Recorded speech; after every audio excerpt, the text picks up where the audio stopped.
All right, here's some Instagrams from the NFL Combine. How about Tom Savage gathering with some of his fellow quarterbacks? There's Martavis Bryant fielding questions from reporters.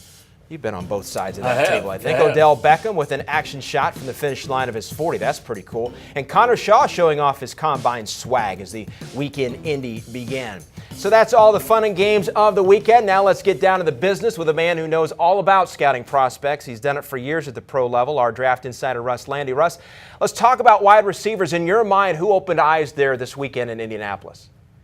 Well, I think LSU's Odell Beckham really knocked the ball out of the park, not only running a great 40, but really his overall workout was outstanding. He ran great routes, looked explosive out of his cuts, caught the ball very naturally going through the gauntlet throw, which is always difficult. I think he cemented a spot in the top 15. And Wisconsin's Jared Abadaris had a great workout. He's never going to blaze in the 40, but I think when you watch the whole workout, you see smooth routes, very good hands, did all the drills extremely well, and I think he sort of showed that he's a guy who should step in and start as a slot receiver as a rookie. That's why he'll be a second or third round pick. Cyrus Kouandjio was a first-round pick on draft boards, but he did not have a good combine. What's the biggest concern among scouts and GMs, and how far could he fall? Is that he failed a number of teams' physicals due to lingering concerns about his left knee. I think this is probably going to knock him not only out of the first round, but potentially out of the second round also, to where he's a third or fourth round pick, because teams get very nervous about injuries that could limit your career.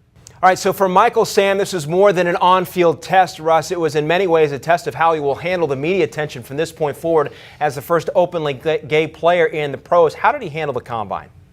You know, he's been spectacular. First, he addressed the media, the biggest throng of reporters I've ever seen around one player. He handled it with ease. He showed a great sense of humor and ability to deal with weird questions that came at him. He was spectacular. From what I was told, he did great in team interviews. And then today in the workout, he was so-so. He wasn't great, but he wasn't terrible. So overall, he definitely comes out of the combine in a much better situation than when he got here. All right, Russ Lande in Indianapolis. Great stuff as always. Thanks very much. You got it, Ray. Thank you.